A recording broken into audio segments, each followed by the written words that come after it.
Chapter 7, A Knife in the Dark.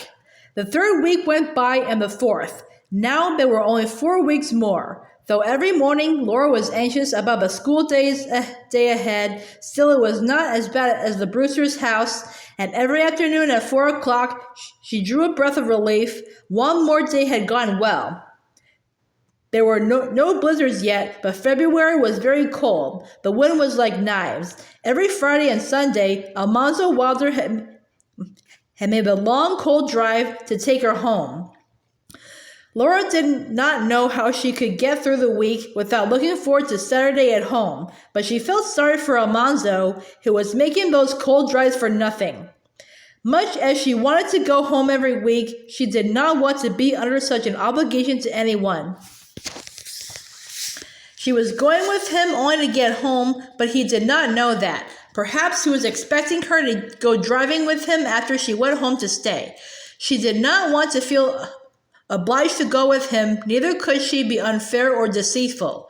She felt that she must explain this to him, but she did not know how. At home, Ma worried because she was thinner. "Are you sure you get enough to eat at Brewster's?" Ma asked, and Laura answered, "Oh yes, a great plenty, but it doesn't taste like home cooking." Pa said, "You know, Laura, you don't have to finish the term. If anything worries you too much, you can always come home." "Why, Pa," Laura said, "I couldn't quit. I want to get another certificate. Besides, it's only 3 weeks more."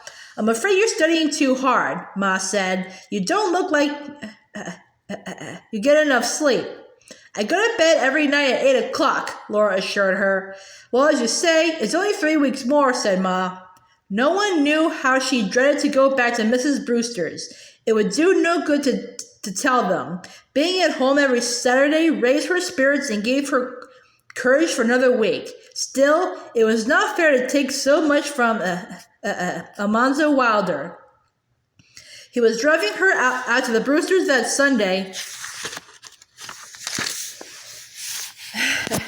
afternoon. They hardly ever spoke during those long drives. It was too cold to talk.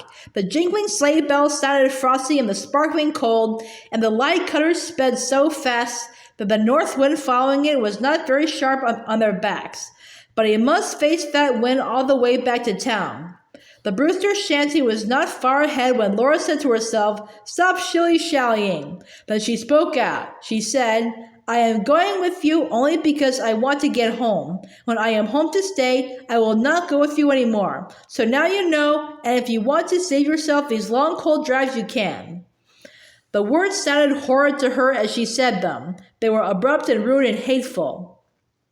At the same time, a dreadful realization swept over her of what it would mean if Almanzo did not come for her again. She would have to spend Saturdays and Sundays with Mrs. Brewster. After a startled moment, Almanzo said, said slowly, "I see." There was no time to say more. They were at Mrs. Brewster's door, and the horses must not stand and get chilled. Quickly, Laura got out, saying, "Thank you." He touched his hand to his fur cap, and the cutter went swiftly away. "It is only 3 weeks more," Laura said to herself, but she could not keep her spirits from sinking. All that week, the weather grew colder. On Thursday morning, Laura found that the quilt had frozen stiff around her nose while she slept. Her fingers were so numb that she could hardly dress. In the other room, the stove lids were red hot, but the heat seemed unable to penetrate the cold around it. Laura was holding her numb hands above the stove when Mr. Brewster burst in, tore off his boots, and began violently rubbing his feet. Mrs. Brewster went quickly to him. "Oh, Louis, what's the matter?" she asked so anxiously that Laura was surprised. "My feet," Mr. Brewster said. "I ran all the way from the schoolhouse, but there's no feeling in them." "Let me help," his wife said. She took his feet into her lap and helped him rub them. She was so concerned and so kind that she seemed like another woman. "Oh, Louis, this dreadful country," she said. "Oh, am I hurting you?" "Go on," Mr. Brewster grunted. "It shows the blood's coming back into them." When they had saved his half-frozen feet, Mr. Brewster told Laura not to go to school that day. "You would freeze," he said. She protested, "But the children will come and I must be there." "I don't think they'll come," he said. "I built a fire, and if they do come, they can get warm and go home again." "There will be no school today," he said flatly. That settled it, for a teacher must obey the head of the school board.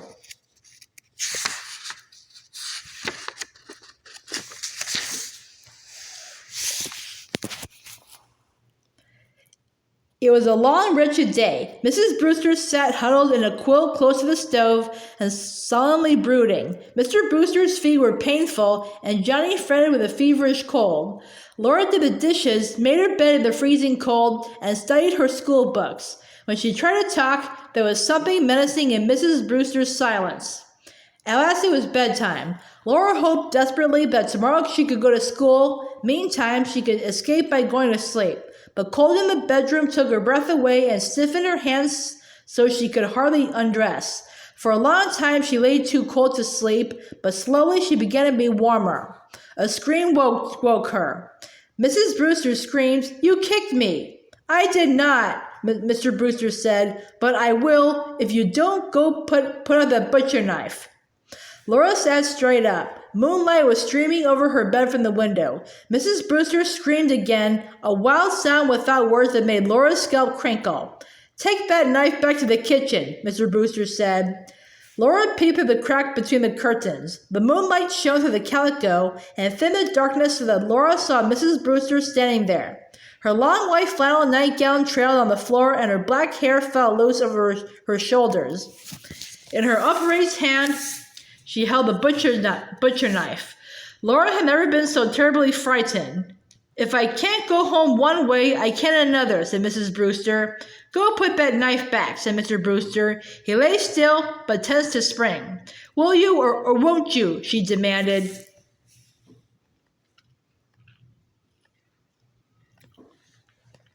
"You'll catch your death of cold," he said. "I won't go over that again this time of night. I've got you and Johnny to support, and nothing in the world but this claim. Go put up that knife and come to bed before you freeze." The knife stopped shaking as Mrs. Brewster's fist clenched on the handle. "Go put it back in the kitchen," Mr. Brewster ordered. After a moment, Mrs. Brewster turned and went to the kitchen. Not until she came back and got into bed did Laura let the curtains fall together again. Softly, she drew the bed covers over her and lay staring at the curtain. She was terribly frightened. She dared not sleep. Suppose she woke to see Mrs. Brewster standing over her with that knife? Mrs. Brewster did not like her. What could she do? The nearest house was a mile away. She would freeze if she tried to reach it in this cold. Wide awake, she stared at the curtains and listened. There was no sound but the wind. The moon went down, and she stared at the dark until the gray winter daylight came. When she heard Mr. Brewster build the fire and Mrs. Brewster beginning to cook breakfast, she got up and dressed. Nothing was different. Breakfast was the usual silent meal. Laura went to school as soon as she could get away. She felt safe there for the day. It was Friday. The wind was blowing fiercely. Fortunately, it was not a blizzard wind, but it scoured hard particles of snow from the frozen drifts and drove them through every crack in the shanty's north and west walls. From all sides, the cold came in. The big coal heater seemed to make no impression on that cold. Laura called the school to order. Though she was near the stove, her feet were numb and her fingers could not grip a pencil. She knew that it was colder in the seats. "Better put your coats on again," she said, "and all of you come to the fire. You may take turns sitting in the front seat or standing by the stove to get warm. Study as best you can." All day, the snow was blown low across the prairie and through the schoolroom's walls. Ice froze thick on the water pail, and at noon, they set their dinner pails on the stove to thaw the frozen food before they ate it. The wind was steadily growing colder. It cheered Laura to see how well every pupil behaved.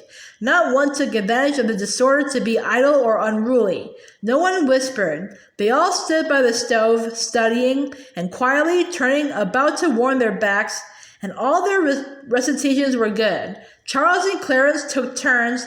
going out into the wind to get coal from the bin and keep up the fire. Laura dreaded the day's end. She was afraid to go back to the house. She was sleepy. She knew that she must sleep, and she feared to sleep in Mrs. Brewster's house. All day tomorrow and Sunday, she must be in that house with Mrs. Brewster, and much of the time Mr. Brewster would be at the stable. She knew that she must not be afraid.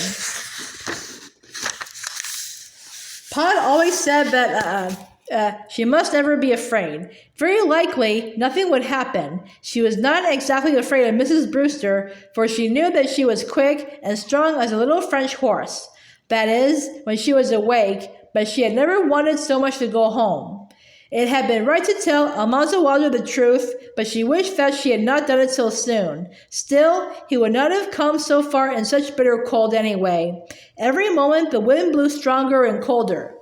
At 3:30, they were all so cold that she thought of dismissing school early. The mile that Martha and Charles must walk worried her. On the other hand, she should not cut short the pupils' opportunity for learning. This was not a blizzard.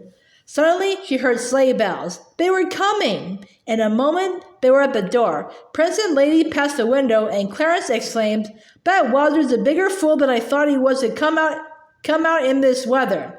You may all put away your books," Laura said. It was much too cold for the horses to stand outdoors. It is growing colder, and the sooner everyone reaches home, the better, she said. School is dismissed.